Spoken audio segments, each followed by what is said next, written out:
My son kept glancing at his jacket pocket during the graduation ceremony. I noticed it during the processional when the graduates filed into Stanford Stadium, while 2,000 other students walked with their eyes forward, smiling at their families in the stands. My son Jason's right hand kept drifting to his breast pocket, touching something there, then pulling away. The gesture was small, almost unconscious, but I'd spent 22 years reading that boy's body language. Something was wrong. I sat in the third row with my sister Margaret, watching Jason receive his diploma in computer science, summa cum laude. I'd flown in from Boston 2 days ago, taken time off from the architecture firm I'd built over 30 years. This was supposed to be the proudest moment of my life. My son, the first in our family to graduate from an Ivy League school, walking across that stage in his cap and gown. But that hand kept moving to his pocket. The ceremony lasted 2 hours. When it ended, families flooded onto the lawn for photos. I found Jason near the oak tree where we'd agreed to meet. He was taller than me now, had been since he was 16. Same dark hair I used to have before it went gray. Same sharp jawline. But his eyes today looked different, older, scared. "Congratulations, son." I pulled him into a hug. He held me tight, longer than usual. "Thanks, Dad." His voice cracked slightly. Margaret took photos of us with her phone. Jason smiled for the camera, but his right hand was in his pocket again, gripping something. "Your mom couldn't make it?" I asked, already knowing the answer. Jason's mother Linda and I had divorced when he was 2. She'd remarried a lawyer named Richard 3 years later, moved to Seattle. I'd stayed in Boston, raised Jason mostly on my own. Linda sent birthday cards and called on holidays, but that was about it. "She's in Europe with Richard," Jason said. "Some law conference in Geneva." I nodded, not surprised. Linda had missed his high school graduation too. "Well, your old man's here," I said, clapping him on the shoulder. "And we've got dinner reservations at that steakhouse you like. Then tomorrow, we'll fly to Hawaii for a week, just like we planned." I'd saved for 2 years to take Jason on this trip. Hawaii had been his dream destination since he was 10, when he'd done a school project about volcanoes. I'd promised him that when he graduated college, we'd go together. "Dad," Jason's voice was quiet. "Before dinner, can we talk? Somewhere private?" My stomach tightened. "Sure, son. What's wrong?" "Not here." He glanced around at the crowds of celebrating families. "There's a coffee shop off campus. Can we go there?" 20 minutes later, we sat in a corner booth at a nearly empty cafe. Margaret had gone back to the hotel, sensing Jason and I needed time alone. I ordered coffee. Jason ordered nothing, just sat across from me with both hands on the table, fingers laced together. "I need to show you something," he said finally. He reached into his jacket and pulled out a manila envelope. Not a card, not a letter. A thick, official-looking envelope with a laboratory logo in the corner. He slid it across the table. I stared at it, not touching it. "What is this?" "Open it, Dad, please." My hands shook as I tore open the envelope. Inside were several pages of documents. The first page had a letterhead. Gene Tech Laboratories.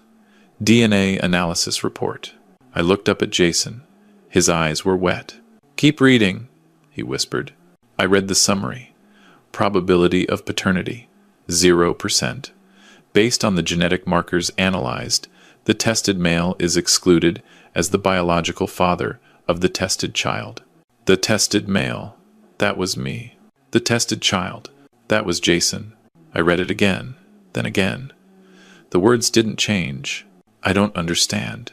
My voice sounded far away. Jason reached across the table, put his hand on mine. "Dad, you're not my biological father." The coffee shop seemed to tilt. I gripped the edge of the table. "How long have you known?" I managed to ask. 3 years. His voice broke. "I'm so sorry. I found out junior year. We had to do a genetic testing project for my molecular biology class. Everyone had to get samples from their parents. I used the sample you'd given me for the science fair in high school, remember? You'd saved it." I remembered. Years ago, Jason had done a project on DNA, and I'd given him a cheek swab sample. I'd kept it in a file box, proud of his scientific curiosity. "The results came back showing no genetic match," Jason continued. At first, I thought it was a lab error, so I bought an Ancestry DNA kit online, tested myself, and compared it to yours. Same result, zero relation. I felt like I was drowning. 22 years. 22 years of bedtime stories and little league games and homework help and college visits. 22 years of calling him my son. Why didn't you tell me? I asked. Because I was terrified. Tears ran down his face now. Dad, you're the only parent I've ever really had. Mom was never there. You were everything. You worked 2 jobs to send me to private school. You taught me how to ride a bike, how to shave, how to be a man. You're my father in every way that matters, but not biologically. No, he wiped his eyes. Not biologically. I looked at the DNA report again, trying to process. Does your mother know you know? I confronted her last year during Christmas break. She broke down, admitted everything. She made me promise not to tell you. She said it would destroy you. Who is he? My voice was cold now. Who's my biological father? Jason took a shaky breath. Richard. Your mom's husband? The room spun. Richard. The lawyer, Linda, had married when Jason was 3. The man I'd shaken hands with at Jason's 8th grade graduation, making polite small talk while he stood with his arm around my ex-wife. She was sleeping with him before the divorce, Jason said quietly. She got pregnant with me while you 2 were still married. When you filed for divorce, she didn't tell you. She let you think I was yours. Why? Because Richard didn't want kids back then. He was focused on his career. Mom knew you'd be a good father, that you'd take care of me. So she let you believe I was yours, let you raise me, while she started her new life with Richard. I thought about all those years, all those child support payments I'd sent Linda, even though I had primary custody. All those times I'd rearranged my work schedule to make it to Jason's school events. All those sacrifices. Does Richard know? I asked. Not until last year, when I told Mom I knew the truth. She finally told him. He wanted to meet me, to have a relationship. I refused. Why? Jason looked at me with fierce eyes. Because he's not my father. You are. I don't care what some DNA test says. You're the one who raised me. You're the one who was there. I wanted to feel comforted by his words. But all I felt was rage.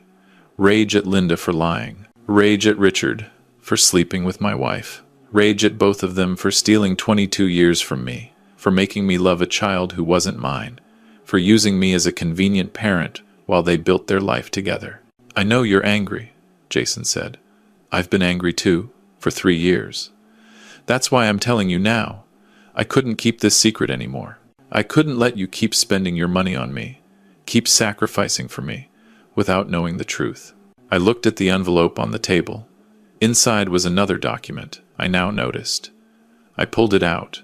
It was a check for $25,000, made out to me, signed by Jason. What is this?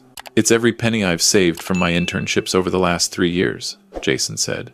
I know it doesn't come close to what you've spent on me, but it's a start. I'll pay you back the rest. All of it. I've already accepted a job at Google. I'll start in September.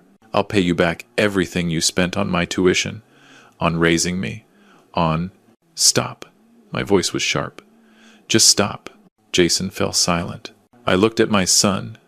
Not my biological son, apparently, but mine in every other way. I thought about the day he was born, how I'd held him in the hospital, counted his fingers and toes, promised to protect him forever. I thought about his first day of kindergarten, how he'd cried and clung to my leg. I thought about teaching him to swim at the community pool, about helping him with his algebra homework at the kitchen table, about driving him to Stanford for freshman orientation 4 years ago. None of that was a lie. All of that was real. But so was the betrayal. I need time to think, I said finally. I need to process this. I understand. Jason pushed the check toward me. Take this, please. I left it on the table, stood up, walked out of the coffee shop. I spent that night alone in my hotel room, staring at the ceiling. Part of me wanted to call Linda, to scream at her for what she'd done. Part of me wanted to tear up the DNA report and pretend this conversation had never happened. Part of me wanted to book a flight home and never speak to Jason again. But another part of me, a quieter part, kept thinking about Jason's face in that coffee shop, the fear in his eyes, the tremor in his voice when he'd said, "You're my father, in every way that matters." The boy had kept this secret for 3 years, carrying the weight of it alone, terrified of losing the only parent who'd ever truly been there for him. Around midnight, my phone buzzed. A text from Jason. "I'm sorry, Dad. I love you." I stared at those words for a long time. Then I called him. "Hello?" His voice was raw, like he'd been crying. "I'm not canceling Hawaii," I said. "We're still going tomorrow." "Dad, let me finish. I spent today being angry at your mother, at Richard, at the situation. But here's what I realized. They don't get to define what we are to each other. Biology doesn't make a father. 22 years of showing up makes a father. I chose to be your dad every single day of your life. That choice was real. That choice was mine, and I'm not letting them take that away." Jason was crying now. I could hear it. "Are you sure?" "I'm sure. You're my son. You've always been my son. Nothing changes that." "What about Mom and Richard?" "That's something I need to handle. But first, we're going to Hawaii. We're going to have the trip we planned. Then, when we get back, we're going to deal with this properly." "Okay." Relief flooded his voice. "Okay, Dad. Thank you. Don't thank me for being your father. It's been the greatest privilege of my life." We hung up. I lay back on the bed, feeling lighter than I had in hours. But I wasn't done with Linda and Richard. Not by a long shot. The Hawaii trip was exactly what we both needed. We spent a week swimming, hiking, visiting volcanoes, talking about Jason's future at Google, about everything except the DNA revelation. It was like we both needed a pause. A moment to just be father and son before dealing with the mess waiting back home. On our last night in Maui, we sat on the beach watching the sunset. "I'm going to confront them when we get back," I said. "Your mother and Richard, they need to answer for what they did." "I'll come with you," Jason said immediately. "No. This is between me and them, but I need you to tell me everything. Everything your mother told you about what happened." Jason took a deep breath and told me the full story. Linda and Richard had met at a legal conference 2 years into my marriage with Linda. They'd started an affair. When Linda got pregnant with Jason, she wasn't sure who the father was, but Richard had made it clear he didn't want children at that point in his career. So, Linda took a gamble. She broke off the affair, stayed with me, let me believe Jason was mine. After Jason was born, she'd apparently done a secret paternity test. When it confirmed Richard was the biological father, she'd hidden the results. She'd planned to tell me eventually, she claimed. But as the years passed, and Richard started wanting a relationship with her again, she'd seen an opportunity. She filed for divorce when Jason was 2, citing irreconcilable differences, and married Richard a year later. For 20 years, she'd let me raise Richard's biological son, while she built a comfortable life in Seattle with her lawyer husband. And Richard had known nothing about it until last year. "She used you," Jason said quietly. "She used you to raise me because Richard wasn't ready. Then when Richard changed his mind about wanting kids, she left you but still let you do all the work of parenting while she played stepmom to Richard's kids from his first marriage." I clenched my jaw. "Richard has other children?" "2. A daughter and a son from his previous marriage. They're adults now. Mom helped raise them." So Linda had been a mother to Richard's children, but not to her own son. She'd left that job to me. The rage I'd felt in that coffee shop returned. But this time it was cold, calculated. "When we get back," I said, "I'm going to Seattle. I'm going to have a conversation with them." "What are you going to do?" "I'm going to make sure they understand exactly what they did. And I'm going to make sure they face consequences." I flew to Seattle alone a week after we returned from Hawaii. I'd done my research, talked to a lawyer friend, understood my options. I'd also done something else. I'd reached out to Richard's adult children from his first marriage, Emily and Thomas, through LinkedIn. They'd been surprised to hear from me, but when I'd explained that I was Jason's father, the man who'd raised Richard's biological son, they'd agreed to meet me for coffee. That meeting had been illuminating. Emily and Thomas barely knew their father. Richard had been an absent dad, focused on his career, rarely present for them growing up. Their mother had raised them alone after the divorce. They'd met Linda a few times over the years, at holidays and such, but she'd never been particularly warm to them. She was always more interested in Dad's career than in us, Emily had told me. I remember being 12 and trying to talk to her at Christmas dinner, and she just kept checking her phone, texting Dad about some case he was working on. Now I stood outside Richard and Linda's house in an upscale Seattle neighborhood, a large, modern home, probably worth $2 million. I'd looked up Richard's law firm online. He was a partner, specialized in corporate litigation, pulled in close to $1 million a year. Meanwhile, I'd raised his son on an architect's salary, working overtime to afford Jason's private school tuition. I rang the doorbell. Linda answered. She'd aged well, looked younger than 60. Yoga and expensive skincare, probably. Her face went pale when she saw me. Daniel. My name came out as a whisper. Hello, Linda. We need to talk. Jason told you. He did. Is Richard home? She nodded slowly, stepped aside to let me in. The house was immaculate. Hardwood floors, modern art on the walls, floor-to-ceiling windows with a view of Lake Washington. Everything Linda had always wanted. Richard came down the stairs, saw me, stopped.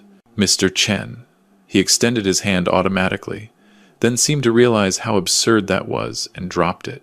Richard. I didn't shake his hand. We sat in their living room. Linda perched on the edge of the sofa, wringing her hands. Richard sat in an armchair, trying to look composed but failing. Jason told me everything, I said. About the affair, about the pregnancy, about the DNA test you hid from me, Linda. About how you let me raise your son for 22 years while you built this life. I gestured around their expensive home. Linda's eyes filled with tears. Daniel, I'm so sorry. I never meant... Don't... My voice was ice. Don't tell me what you meant. Tell me what you did. You committed paternity fraud. You let me believe Jason was my biological son. Let me pay child support. Let me sacrifice my time and money and energy to raise him, while you knew the truth. I did what I thought was best for Jason, she said weakly. You did what was best for yourself. You wanted Richard, but Richard didn't want kids. So you dumped your son on me, the convenient ex-husband who was too devoted to question whether Jason was really mine. Then, when Jason was old enough to not need constant care, you married Richard and started playing stepmom to his other children. Richard spoke for the first time. I didn't know. Not until last year. Linda told me she'd been faithful during your marriage. And you believed her? I turned to him. You were sleeping with another man's wife, but you believed her when she said you were the only affair she'd had? He had no answer. Here's what's going to happen, I said. I've consulted with a lawyer. In Washington state, paternity fraud isn't a crime, but there are civil remedies. I can sue both of you for emotional distress, for fraud, for unjust enrichment. I can demand reimbursement for every dollar I spent raising Jason. Linda gasped. You wouldn't. I absolutely would. Jason's private school tuition alone was $40,000 a year for 8 years. Stanford was $70,000 a year for 4 years. That's over $500,000, not counting living expenses, medical care, clothing, food, activities, summer camps. I estimate you owe me close to $800,000. We don't have that kind of money, Richard said, which was clearly a lie given the house we were sitting in. Then you'll sell this house. Liquidate your assets. I don't care. You took 22 years from me. You let me love a child thinking he was mine. Then you took credit for none of the work while enjoying all the benefits of having him turn out well. You owe me. But Jason doesn't want this, Linda said desperately.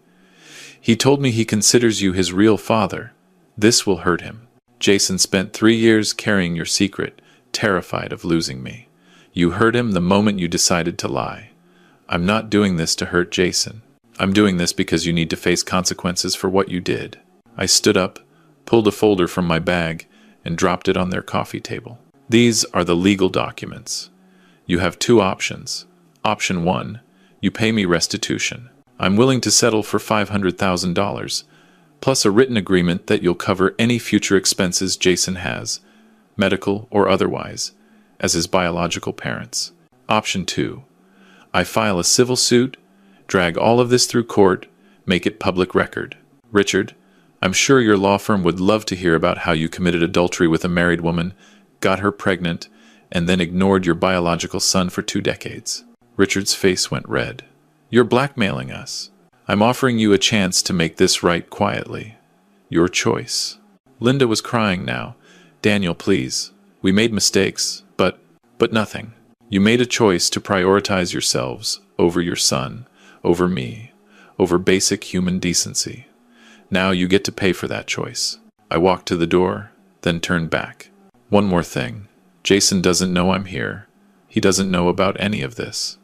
When you write that check, you're going to include a letter apologizing to him, not to me, to him, for abandoning him, for lying to him, for making him feel like he had to carry this secret alone. And if we don't? Richard asked.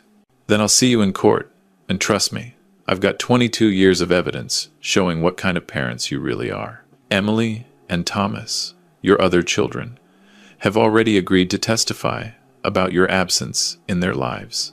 It won't look good. I left them sitting there and drove back to the airport. 3 weeks later, I received a wire transfer for $500,000, along with 2 letters. One was the legal agreement I demanded. The other was addressed to Jason. I called my son that night. He'd started his job at Google, was settling into an apartment in Mountain View. Hey, Dad! His voice was cheerful. How are you? I'm good, son. Listen, I need to tell you something. I explained what I'd done. The confrontation with his mother and Richard, the settlement, the money. Jason was quiet for a long moment. You didn't have to do that, he said finally. Yes, I did. Not for the money, for you. They needed to understand that actions have consequences. They needed to acknowledge what they did to you. Did Mom write the letter? The apology? She did. I'll forward it to you if you want to read it. Another pause. Yeah, I think I do. Jason, there's something else. The money they paid, I'm putting it in a trust for you, for your future, your wedding, your first house, whatever you need. Dad, no. That's your money. You earned it. I earned it raising you, and that was never about money. But this settlement, this is them finally stepping up as your biological parents. It should go to you. Then use it for yourself. Retire early. Travel. You've worked hard enough. I'll think about it, I said, though I'd already made up my mind. The money would be Jason's. Dad, his voice was soft. Thank you for everything, for being my real father. Always, son. Always. 6 months later, I got another call from Jason. He was engaged. He'd met a woman named Sarah at work, fell in love fast. I want you to walk me down the aisle, he said. Not Richard. You. I'd be honored. The wedding was small, held in a garden in Northern California. I wore my best suit, stood next to my son as he waited for his bride. Linda and Richard were there, sitting in the back row. Jason had invited them, but made it clear they were guests, nothing more. Linda had tried to approach me before the ceremony, probably to apologize again, but I'd simply nodded and walked away. There was nothing left to say to her. When it was time, I walked Jason to the altar, shook his hand, and took my seat in the front row. During his vows, Jason said something that made me tear up. Sarah, when I think about what marriage means, I think about my dad. Not the man who shares my DNA, but the man who chose me every single day. Who taught me that love isn't an accident of biology. It's a decision you make over and over again. That's the kind of husband I want to be to you. The kind who chooses you every day, no matter what. He looked at me then, and I saw in his eyes everything that mattered. Not genetics, not blood, just love. After the ceremony, at the reception, Jason pulled me aside. Dad, I have something for you. He handed me an envelope. Inside was a legal document, an adult adoption form. I'm 23 now, he said, old enough to choose. I want to legally change my last name to yours. I want to make official what's always been true. You're my father. I'm your son. My hands shook as I signed the papers. 2 months later, it was official. Jason Chen Richardson became Jason Chen, my son in every way that mattered, and now legally too. I framed the adoption certificate and hung it in my office, right next to all the photos of us over the years. Jason's first day of school, his high school graduation, our Hawaii trip, his wedding day. Biology doesn't make a family. Love does. Choice does. Showing up does. And I'd choose Jason again. Every single time. Looking back now, I'm grateful he gave me that envelope on his graduation day. Not because it was easy, but because it forced us to confront the truth and come out stronger. The DNA test didn't take my son from me. If anything, it proved that he'd always been mine, regardless of genetics. Linda and Richard live their life in Seattle. I haven't spoken to them since the settlement. Emily and Thomas, Richard's other children, actually reached out to Jason and formed a sibling relationship with him. They have coffee when Jason visits the Seattle area for work. As for me, I'm still practicing architecture, but I've cut back my hours. I use some of that settlement money to travel more, to visit Jason and Sarah, to be present for my future grandchildren. Because that's what fathers do. We show up. We choose love over biology. We build families, not through blood, but through unwavering commitment. And that's a choice I'll make every day, for the rest of my life.